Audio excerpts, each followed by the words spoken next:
Good evening, everybody. Welcome to the Thursday edition of the Hawg Talk podcast, presented to you by Vision Exteriors, coming to you live from the Sterling Rope and Roastery Studios, part of the Believe and Buzz Radio Network, where you can hear us each week on 106.7 in Central Arkansas. All live shows are presented to you by Arkansas Brewing Company in downtown Ozark.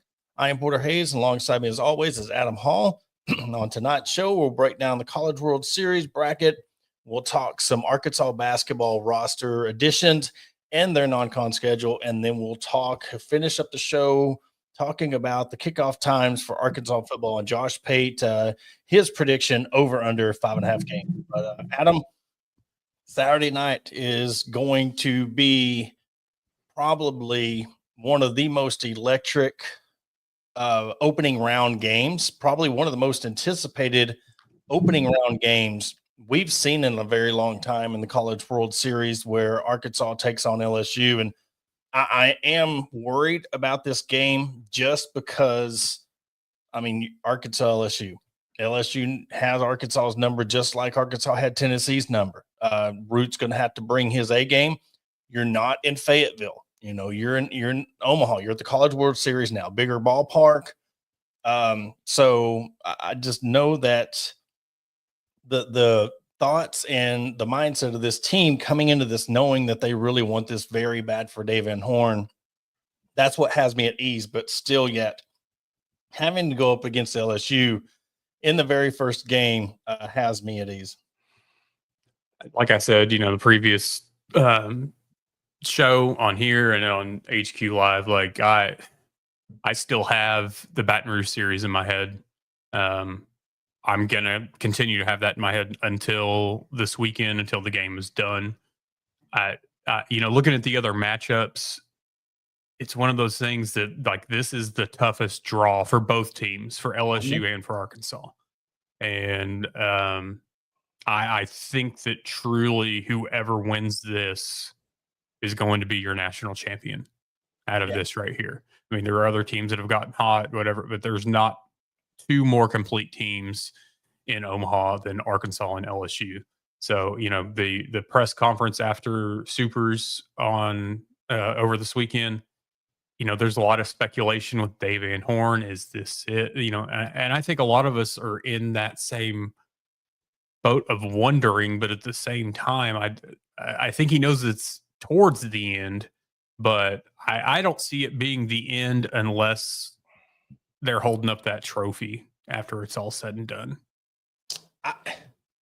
I think even if he wins it all, I don't see him hanging it up this year. I think he deserves a farewell tour. I mean, if they win it, you've seen the emotions. I think a lot of that was, this dude is cool, calm, and collective as he presents himself. He really wants a national championship, and to see the team want it just as much for him, it's almost like they want it for him more than they want it for themselves. That says a lot. Mm-hmm. But I think he wins it all. You come back one more year and you give yourself a farewell tour. You come out knowing, all right, I got one more year. And with the roster you have coming back, depending on what the draft does and who gets drafted, it's almost like the softball team. You're not losing that many players. Now, again, we don't know what's going to happen with Aloy and anybody else that's getting drafted. This is the first time where you're looking at what's coming back and you're like, it's not a rebuild, it's a reload. And this is what they need. And why not try to run it back one more time? But that's just from my perspective of it. The fans, the players, what do you think it would mean to this fan base? Say Arkansas does win the national championship. He says, I'm coming here for one more year. And it's, again, like a farewell tour. You talk about attendance records. They would sell out every single game just to come back to Fayetteville and send him off in the fashion that he deserves.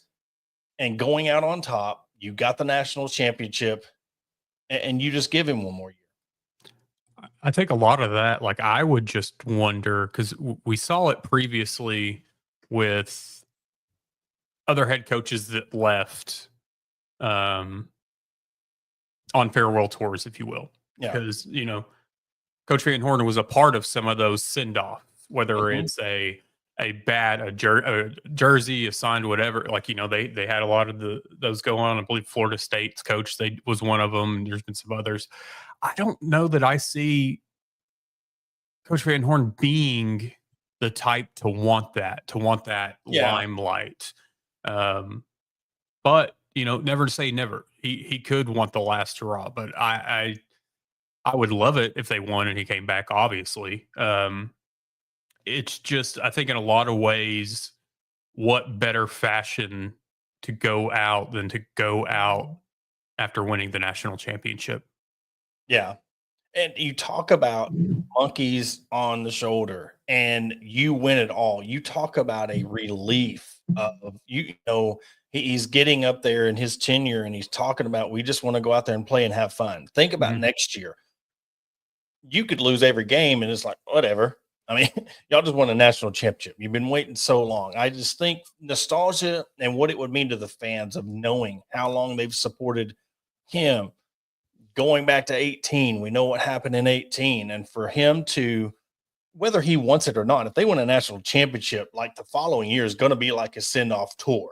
Whether if he coaches another 5-6 years, whatever, I just think his emotions, it's coming close to an end. It's the near is there. It's just like, all right, he's in the Hopper, he's in the Bobby Hopper tunnel, and we're waiting for him to come out on the other side. And that's just the way I took it. But it's good for him to show those emotions, because it's like people think just because you're on top every single year. Yeah, he's never won the national championship, but he's still considered one of the top coaches in the country. For him to have that passion and show that he really wants to win a national championship, like I said, I'd like this chances. There's a lot of people who said this is the most talented team. LSU's coaches said this is the most talented team in Omaha, and I believe it. But I also think, of course, he's going to up, hit the team he's playing against. But again, we talked about multiple programs where we want them to win for this program, this coach, and this fan base, and they are so close. They win out 4 games, I believe. You go two games, then you're in the championship series if you win out. So that's why this game is important. Very, very, very important to win this game, because if you get in that loser back, you can pull the bracket up. I mean, you talk about what you're facing up against if you get in that loser's bracket and how many games you have to play. It's crazy. Yeah, I mean, do this here. Looking at it, it's. I swear. I mean, I just keep looking at the other matchups, and nothing is as daunting for anybody as it is this series or this matchup here. But I'm with you that winning early, I think, is key. Like I said, you don't want to get in this losers bracket. We've seen it too many times before of having to dig yourself out of the hole at the College World Series. And it's one of those that you don't want to be in that situation, at least super early on, to where you have less room for error. And I think this goes back to kind of like it was in Supers. You win that game 1, you can kind of go into the game 2 with a little bit more ease than your back already being against the wall. And I think that way with the conference series. I think that way with the regionals and super regionals. And the same boat goes. It's the same thing here. You've got to win game 1. And I think you go out, have a chip on your shoulder, have a short memory of what happened when you faced LSU last, and use it to just decimate them this weekend. Yeah. I mean, just, we're to the point that there's no more playing it safe. I'm not saying you throw everything at, all in game 1 or whatever, but this is where you got to bring your A game. You know what? If a pitcher's not working, I think you look at it like, hey, do we need to go ahead and make a move now, or see if they can pitch themselves out of it? I'm in that boat of, if you've got the depth, go ahead and make the change. Because maybe you come back to that pitcher you pulled later on, next game or whatever the case may be. I'm not saying do things completely unconventional here.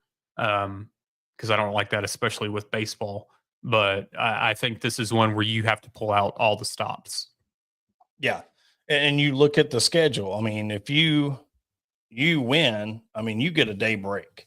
Mhm. And whether you lose, I mean, you still get a day break. So you can go another extra inning with somebody. Say if somebody else comes in, Geico comes in, Jimenez comes in, you throw him 3 or 4 innings, get you back on track if win the game. But you get the day break to where, okay, if you're calling on him again in the bullpen, he's still going to be a little bit fresher than opposed to this is a Saturday, Sunday, Monday deal. You got Mhm. Saturday, Monday, Wednesday. Unless you're in the losers bracket, then you go Saturday, Monday, Tuesday, Wednesday, Thursday, and then the championship series starts on Saturday. So that's another important reason you're talking about with your pitching. They've showed how great this pitching staff can be, but they got to bring their A game because you want to set yourself up for playing those 3 games and then not forcing that if game on Mhm. Thursday and then turning around and going into your championship series. And you look at the top half of the bracket, I mean, you see Oregon State up there. It's almost like this, and I don't want to get too superstitious on people because I know this is one of those sports, but it's almost like it's setting up if Arkansas and Oregon State meet up in the national championship and Dave Enhorn gets that back from that pop up. That would mean even more to the program on how he got that national championship. Mhm. I mean, that's something that, well, since the bracket came out, that was the first thing that I saw was where Oregon State was. And I'm just like, in the back of my head, I just was immediately, this is going to happen. This is going to be the redemption, if you will, and it's going to come down. I mean, it's going to be, Arkansas and Oregon State in the final. Um, Obviously, I don't care who is on the other side. I just Yeah. obviously want, Arkansas needs to be there, but I think it would be, come full circle and get your redemption and knock out or, do what they did to us essentially. Yeah. And again, just what we thought a month ago for this team to be here in Omaha. I mean, it's like, man, they got hot at the right time, but you still have to keep your foot on the pedal because, I mean, UCLA, Murray State, the winner of that's no joke. Then you got to turn around and say LSU comes back. Then you got to try to either beat LSU again or you've got to play them 2 times to get to that. So it's not going to be an easy road. I do feel like the top half of the bracket is a little bit easier than the bottom half just because you have Arkansas and LSU right there. And this is talking from both sides. And this is no discredit to UCLA or Murray State because both of them could run through this thing and end up winning the national championship. But knowing that either LSU's got to probably face Arkansas 2 or 3 times or Arkansas's got to face LSU 2 or 3 times, it's going to set up for they might be worn out heading into that championship bracket or championship series just because the emotions that it's a rival, the emotions that, I mean, it'd be almost like, say, Oregon State and Arizona. They're the Mhm. ones that are in that top half, that conference rival that's sitting there. So, I mean, you have the recipe for both teams coming in with the similar situations when it comes to the final Mhm. because you look at Oregon State or Louisville or Coastal Carolina, which I seen the thing on TikTok. It was talking about the most wins between all the 8 schools since 2000, and Coastal Carolina has more wins than Arkansas. I didn't know. That's just me being ignorant on their program, just how long they've been good. Mhm. And it's crazy too, seeing like all the different stats and whatnot from the teams. Like I saw, which shout out to Murray State's coach because I saw the other day that he himself mows their field. Mhm. You know Yeah. what? Shout out to you. And then like also they were going through like the largest and smallest stadiums, which I think Murray State holds like 800 people. Mhm. I mean, it's just insane to see because we don't get that. We don't get the disparities between teams in other sports. Sometimes you'll get it in March Madness. especially with a mid-major or Cinderella team, whatever. But you see it more in baseball, that the differences between, I mean, because this is, yeah, you're going to have money that pays for teams, especially with NIL the way it is. But baseball, at least for college baseball, has always been recruiting and development. It's not been about the money. It's not been about who can buy the roster or whatever. It's purely recruiting, development, your players, your coaches, and that's it. Your facilities don't dictate how good you are. Your uniforms, your how, all that. I think we see it, and I wonder too, for somebody like Murray State, how big of a change is this to go from where you're used to playing an 800 seat stadium to what we're seeing in Omaha? Like, is that too overwhelming, or is it business as usual? Duke, where they went, they broke their attendance record, and it was 2,000 people. Yeah. So it ain't like they went to this huge stadium at Super Regionals, this huge environment to get to this point. But look at it, UCLA. Their stadium. I heard a story on the radio that the VA owns the land that the stadium's on, and there was only like 100 or 200 people that were showing up to their games. They said Arkansas had more fans in one weekend than they had in their whole, or in one game, than they had in their whole home attendance throughout the whole year. And this is a program like UCLA. Mm-hmm. So you go outside the SEC, you have a few ballparks that are good size, but the SEC is the king of college baseball when it comes to programs, stadiums, and everything. So this is another weekend for Arkansas and LSU because their fan bases are going to travel. I don't know how they're going to hold 27,000 people between this Arkansas LSU game coming up on Saturday. Look to see, have they started the Jello shot challenge yet? I don't know when that starts. I would assume that it probably start today. Let me look up and see. That's why I'm pulling it up to see if it's started yet. But yeah, I mean, and it's almost like Rocco's is probably thinking, dang, if we could have got Arkansas LSU on opposite sides of the bracket and they go through it, knowing we have a month of this, or what, 23rd is if it's a game 3. So you're looking at 16 days potential. Here we go. So as of an hour ago, which the easiest place is on Facebook to find it, because I just looked on Twitter and it's not there.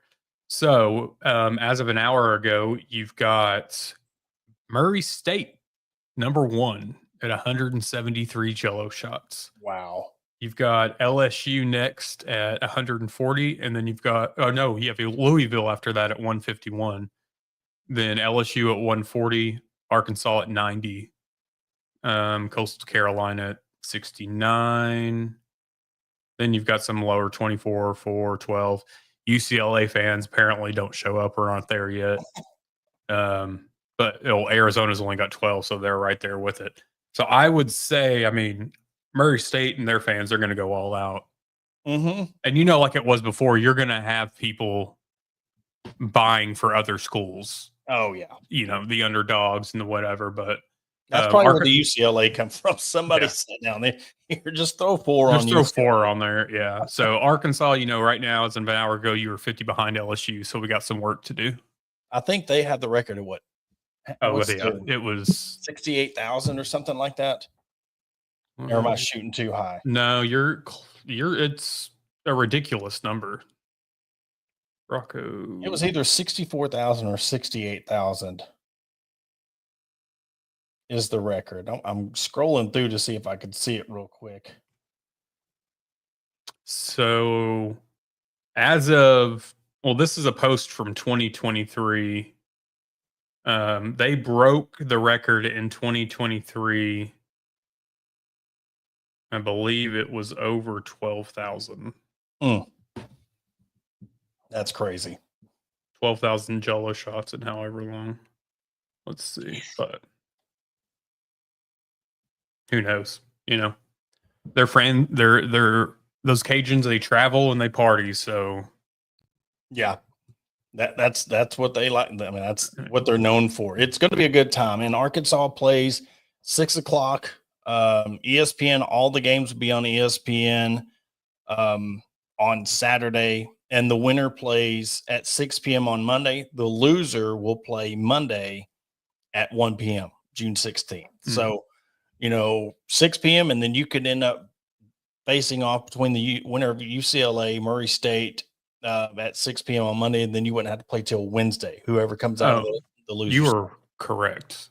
So the record on 68,888 in 2023.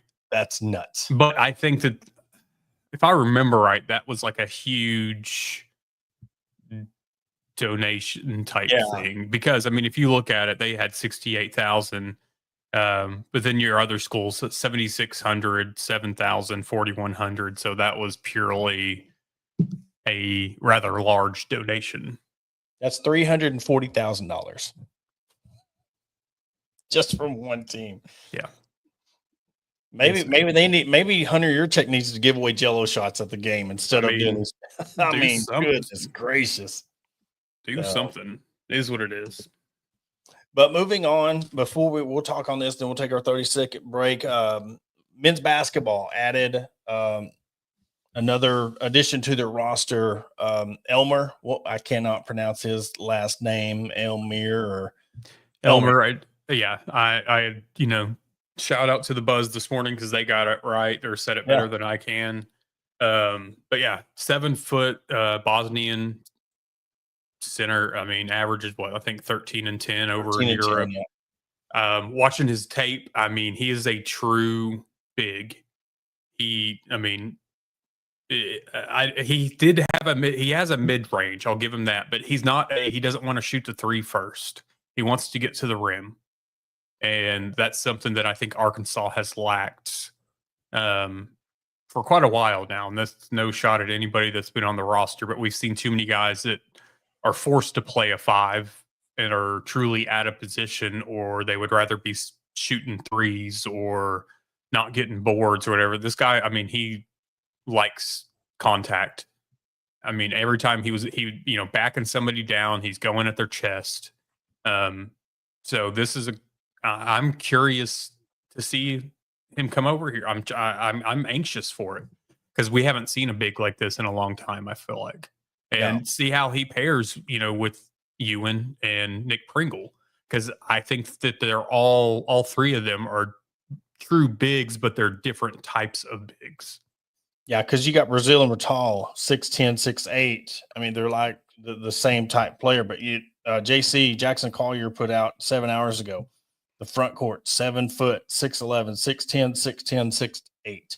I mean, that's what we need is depth underneath, because you've seen what happened when Big Z went out. They didn't have the big threat down there. Yeah, you had Trevor Brazil, but I mean, that was it. I mean, you added 4 more people to that, and we might not be done. I don't know. There was another one, Igor, that they're still in the mix for. They're working on eligibility as far as it's being said. So if that one's going to happen, it'll be at some point this summer.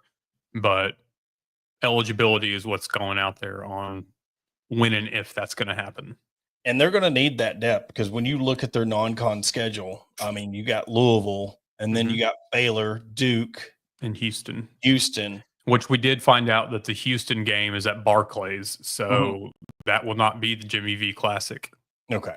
So, because that's always held at Madison Square Garden. So, and then finding out too, with the announcement with Louisville, so we know that the Duke Arkansas game won't be the ACC SEC Challenge. It's just going to be the Thanksgiving Classic or whatever they're calling it.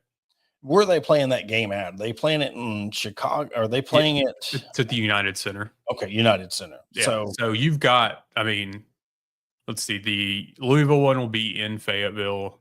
I don't remember where the Baylor one was. I want to say it was Dallas.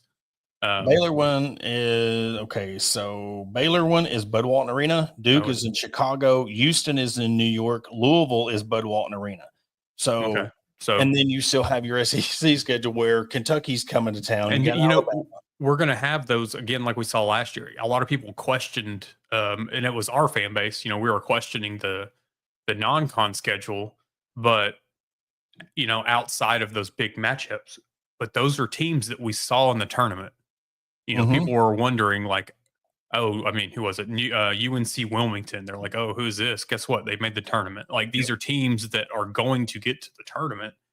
They're not just willy-nilly, like, ho-hum opponents. Cal knows what he's doing when he schedules these guys. And they were all different types of teams too. You're seeing top teams. I was just looking through Jackson's tweets, and he put out Duke's, or he commented on Duke's their non-con.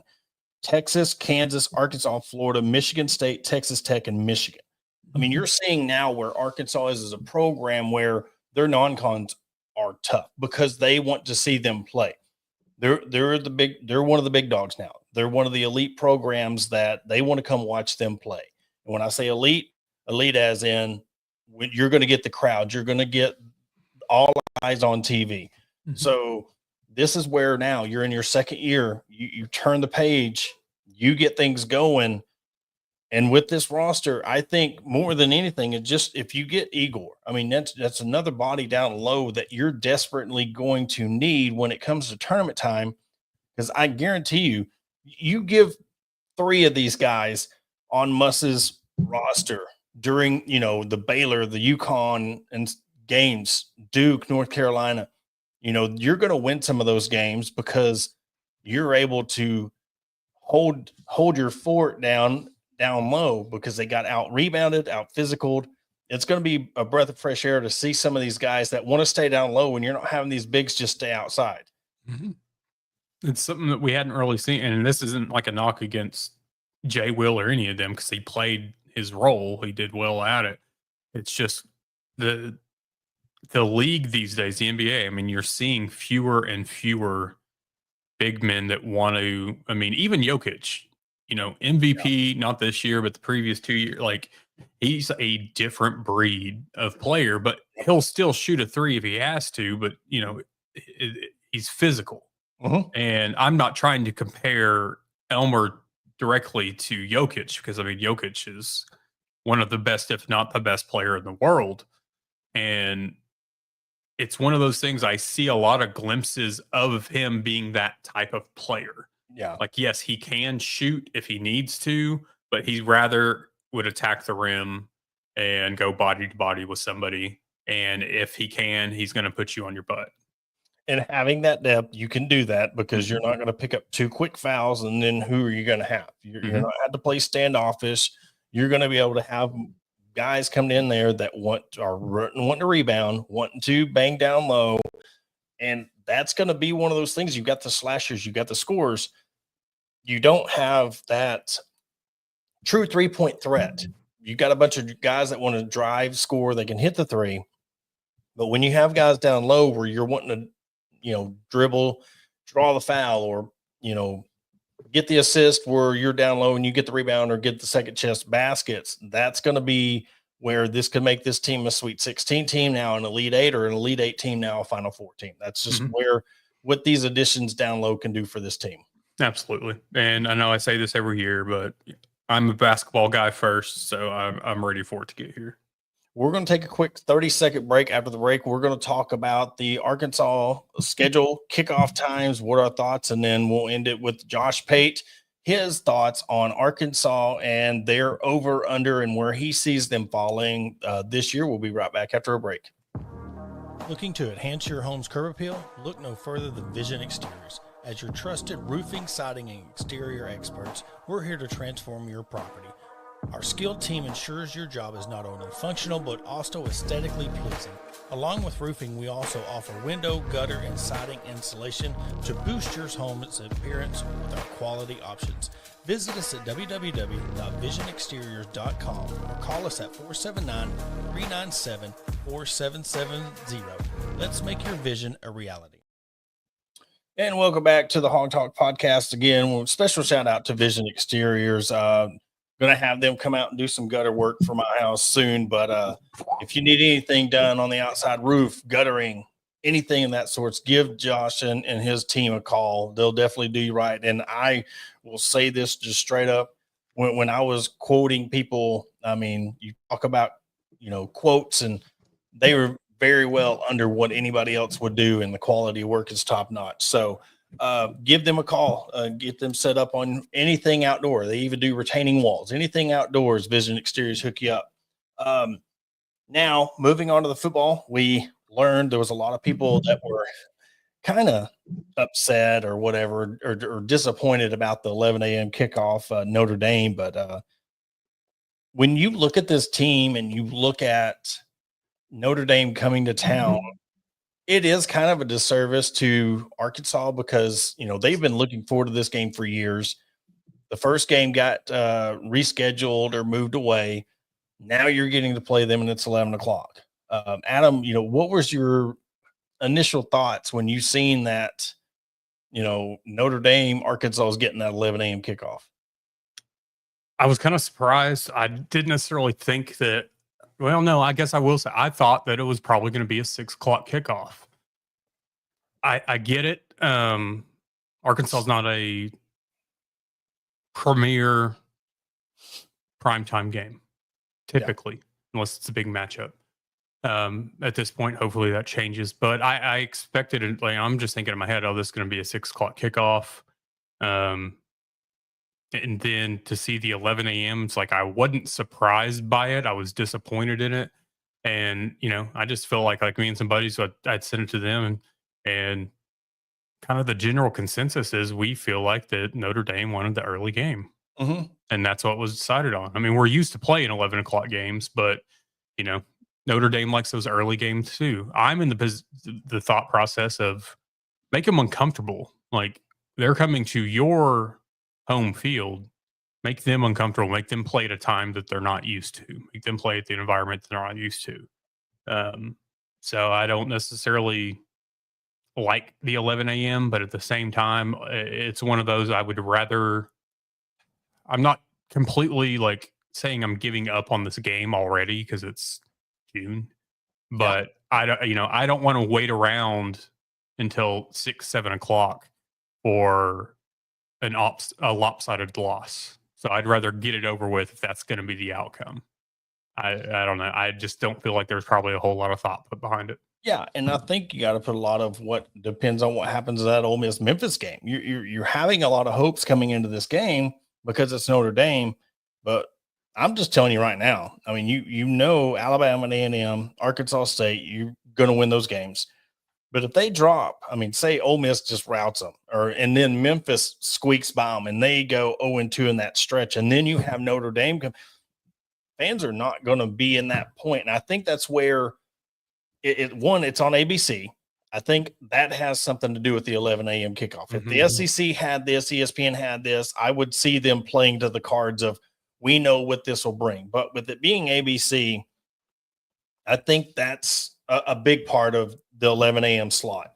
But if something happens in that Ole Miss Memphis game or whatever, and fans are just, already checked out, because I think they're coming in, 1 foot in, 1 foot out. They're just Arkansas is either going to surprise everybody and they're going to win 7-8 games, or they're going to fall flat on their face. And those 2 games, and then you got Notre Dame coming in. I don't know. TV companies, ABC, and the people there are like, all right, what if this game, we do give them prime time. I don't even know what other games they're up against. So what is that? September 27th is that the game day. College football. September what? 27th. 27, 2025. Let's just see if they've got. So week 5, let's see what's already out there. So you've got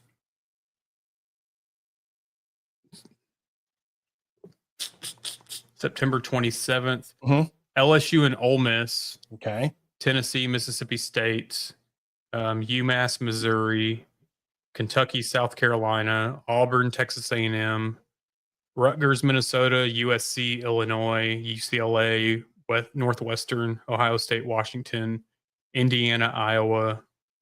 Wow. In retrospect, I'm looking down, I'm trying to make cases in my head. I don't see one. And I'm just kind of like meh on a lot of these. Yeah. Like, there's nothing that's like, oh man. I mean, Boise State and App State. Mm, And people will wonder, but I mean, that could be a decent game.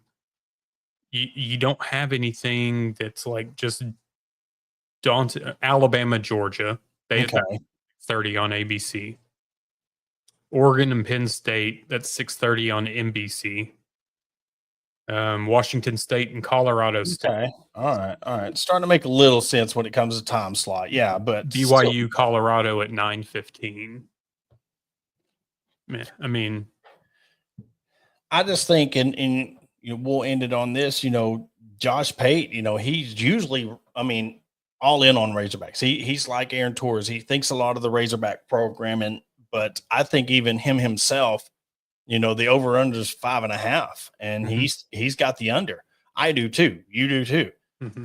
And it's just in this year where we're at, you don't know where this program's going to go. You don't know what this team has outside of Taylor Green on either side of the ball, depth wise. And yes, there's going to be a lot of doubt on this team. And this is just what we'll be hearing majority of the summer. Now, if they come out and make us eat crow and they turn things around, which we know what they'll do, they'll pump their chest, but they should, because we want to see this thing turn around. I just don't see it. And I think this 11 a.m. kickoff is kind of a, hey, win some games, do better, and you'll get those primetime slots, because you see the basketball program and their non-con, where they're getting to play, what times they're getting to play. I mean, again, they're going to be playing on Thanksgiving Day, just like they did last year. Mm-hmm. And you can't be handed everything. You got to earn it. And I think that's the biggest part of it. I think this is going to be earn it. Now, yeah, you got Notre Dame on the schedule, but you got to do your part on your end of the product of what are you going to bring to this game. Mm-hmm. And I think there's a lot of people that think this is going to be a blowout. So right there with them. So. I mean, we'll see. I mean, they might make a game of it. I mean, I know there's a lot of people thinking, man, you should have gave them a night game to give Sam Pittman and this team more of an edge, more of a chance. But we'll see how everything plays out. And maybe they felt like this was their best chance. Who knows? Yep. I mean, because you're looking at September. Guess what? It's still hot. So maybe they're thinking that we want to do it while the sun's out, hot outside, warm outside, whatever, make Notre Dame uncomfortable. I don't think Notre Dame is looking at this game and thinking like, oh man, we've got to go to Arkansas. It could be, man, we got to go to Arkansas. Exactly. I mean, it's one of these. I'm trying to look up. Okay. So, it brought me right to StubHub. I was going to look up, up Notre Dame's schedule. Let's see. So they got Miami, A&M, Purdue, and then Arkansas, and then Boise State after that. So in a sense, it could be a trap game. I mean, you got Miami, Notre Dame, or Miami, Texas A&M, then you have Purdue, and then Arkansas, and then Boise State. But Boise State doesn't have Genty anymore, so I mean, we don't know what they'll be. But definitely, this is not one of their top games on the schedule, because then they have USC, their Boston College game, Navy, Pittsburgh, Syracuse, and then Stanford. So we'll see. We'll see how it all plays out. But I don't know. Arkansas is going to have to do some stuff, and it's not going to be with hype videos or how fast these guys can run that are going to get me excited for this year's football team. Nope, and I don't want to hear any more about blue light specials and such. Well, Arkansas plays again Saturday at 6 p.m. on ESPN, and then they will play on Monday, win or lose, depending on it'll be 1 o'clock if they lose, 6 o'clock if they win. So when we come to you Sunday, we'll be back 6:05, 8:05, coming to you live. We'll be talking about LSU win, LSU loss, and bringing everything back to you. I'm ready for it. All right. Well, thank everybody for tuning in on Thursday edition of the Hawg Talk podcast presented by Vision Exteriors. I want to thank everybody for tuning in and all of our sponsors, and we will see you on Sunday.